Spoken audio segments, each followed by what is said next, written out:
li nga xamante ni moom nga ñu indil notre Miss. Bonjour Miss. Bonjour. Bon, et en plus Diouf la sant comme yow Zeyna. Code Diouf mais Code elle est jolie. Merci. Code doo taxaw ñu gis lépp parce que Miss lépp la ñu war a xool. C'est comme vous voulez. Quand même. amul xale amul mag Code kaa ñu waxtaan. Elle se rappelle pas xamul loolu xale la ah tu es magnifique. Alors Code mooy Miss Étoile Sénégal 2015. Bijou, c'est quoi ce concours? Alors je connais pas encore le concours, c'est la première fois que may dégg Miss Étoile, mais ce qui m'a touché c'est que photo yi ñu envoyé yëpp ci ay dans le cadre de ci affaire caritatif lay nekk. En fait nekk ak ay xale. Action sociale, merci beaucoup. Tout le temps ay xale lay nekkal dem remise de dons gis naa la ak ay talibé ak ay xale si je ne m'abuse c'est des orphelins ak yeneen xale yoo xamante ne seen loxo jotul seen ginnaaw donc tout le temps ay cadeaux ay yére meew tout ce que li xale yi di soxla balaa ñuy ñëw ci action sociale boobu nga wax ñu tuuti lan mooy Miss Étoile. D'accord. Alors je me nomme d'abord et je vous passe le salut. maa ngi tudd Nar Code Diouf. J'ai été sacrée Miss Étoile Sénégal 2015 le 21 novembre 2015 au Radisson. D'accord. Dafa am Miss Étoile yeneen dëkk. Alors Miss Étoile Sénégal c'est la première édition.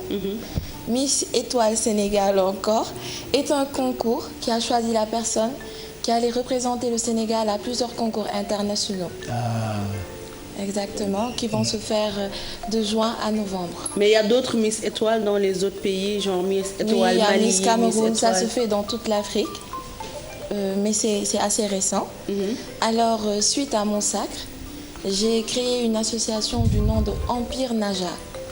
Naja signifie la réussite en arabe.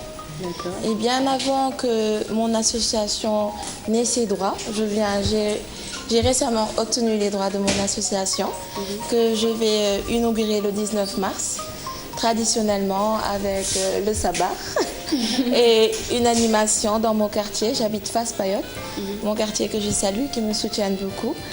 Alors, pour les fêtes de Noël, j'ai organisé plusieurs distributions de cadeaux dans plusieurs endroits, d'où l'hôpital principal, la pédiatrie.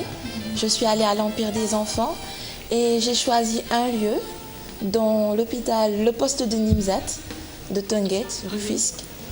Alors, mis à part ça, d'où ma venue ici, j'ai préparé quelque chose pour le 8 mars. Pour le 8 mars. D'accord. Alors, pour les cadeaux, j'avais fait une caravane parce que j'avais comme ambition de faire participer ma société au maximum. Alors, j'avais fait une caravane dans les grandes artères de Dakar et je demandais tout ce qui peut faire plaisir à un enfant. J'ai publié mon numéro, je suis passée sur une autre télé. J'ai publié mon numéro ainsi que ma page sur Facebook, Miss Étoile Sénégal 2015. Alors, tous ceux qui ont eu envie d'apporter le sourire aux enfants ont contribué et m'ont appelé sur mon téléphone. Alors, j'avais juste un pick-up et je faisais le tour des quartiers. J'ai récupéré les jouets des enfants. Mais pourquoi les enfants, justement? Il y a plusieurs enfants, causes, d'abord. mais tout le temps, souvent on remarque que les Miss veulent travailler pour les enfants, aider les enfants, les soutenir. Pourquoi ce choix? Personnellement, moi j'adore les enfants, bon, comme vous toutes j'imagine. Et en fait, ils sont assez vulnérables. Ils sont assez vulnérables parce des que oiseaux. moi, en fait, je me dis que Ils ont besoin de protection, de soutien. Je suis beaucoup plus sensible, merci, vis-à-vis des enfants. Mais mon association touche en principe, essentiellement plutôt, les femmes. D'accord. Alors, je cible les femmes de l'âge pubère à l'âge adulte. D'accord. Mon objectif, c'est de diminuer la prostitution et surtout celle qui est déguisée. D'accord. Mais donc comment lan tu nga comptes prévoir? faire justement Exactement, j'y viens. Pour le 8? Pour le 8, c'est juste diminuer une la journée de prostitution. sensibilisation contre la violence plutôt. Et je vais distribuer en fait des rubans roses contre 25 francs qui vont se joindre à ma caisse pour que je puisse faire d'autres actions. Très bien. Alors c'est juste 25, c'est symbolique. Je vais distribuer comme la caravane que j'ai fait lors des fêtes de Noël. C'est juste pour ça le 8 mars plutôt. Mais mon association cible les femmes de l'âge pubère à l'âge adulte. Comment je compte faire pour sensibiliser?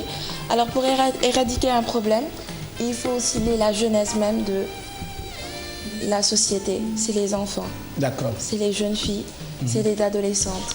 Je suis bien sûr jeune, mais je me sens appropriée. Je pense que j'ai l'âge et que je suis appropriée pour pouvoir me lancer dans ce combat. Alors dès lors, je ferai des conférences dans les écoles avec plusieurs vidéos, caméras cachées, des personnes que j'ai déjà eu le premier contact avec elles, qui ont eu une mauvaise vie, qu'on peut dire. Ces vies se sont traduites en de bonnes vies. Je peux appeler mariés, des enfants, mais leur passage m'intéresse, leur regret m'intéresse, et c'est ce que j'aimerais mettre en exergue devant les enfants. Et surtout, chacun a droit à une seconde chance, je pense. Donc là, exactement, c'est exactement mon dicton lors de mon élection.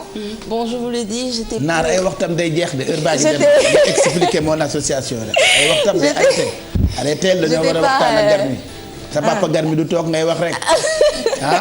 waaw non tout ci olof sax nag. waaw quand même sopp naa koy nag wax ci olof. waaw dafa sopplu nag. surtout bakkan bi dëgg la waaw bakkan bi dafa rafet. dëgg la xam nga bakkan dafa jekk ci kanam. ah bu tam bakkan bu baax rek ci sama jarba. wallaay am na ñuy nëbb seeni bakkan sax ci plateau bi mais moom elle a un bakkan joli. Les très joli né. Donc rendez-vous avec toi le 8 mars déjà da ngay def collecte de dons. benn ruban juróomi dërëm c'est symbolique mais pour gën la jàppale d'ici le 19 mars fan lay amee. Ok, dans les grandes artères de Dakar, je vais passer par Sandaga, l'Immaculée, Notre-Dame, ISM, IAM, Subdeco. D'accord. CEMAD. Très bien. xam naa dinañ la gis ci réseaux sociaux yi pour ñi la bëgg a contacter, c'est ça? Exactement. Très bien. Miss Étoile 2015. Voilà. Sénégal. Merci d'être passé nous voir. Merci beaucoup. Bonne chance pour la suite. yaa ngi koy gën waaw et puis damaa miin Fass. son âge vraiment xale ba am. ba pare man damaa miin Fass. waaw ay te rajouté. Bon, j'ai le vœu de transformer cette association en une fondation. D'accord. Alors j'ai récemment créé une entreprise d'événementiel qui s'appelle The Events by NAR. D'accord. Alors cette entreprise aura un pourcentage de revenus, exactement. Cette entreprise aura un pourcentage de revenus à mon association pour qu'elle puisse rapidement être une fondation. Inch'Allah. Et qu'elle puisse avoir de long terme. Bien fonctionner. Je remercie Binta pour la tenue. Voilà ñoo far. Merci Naar et bonne chance pour la suite li ci topp nag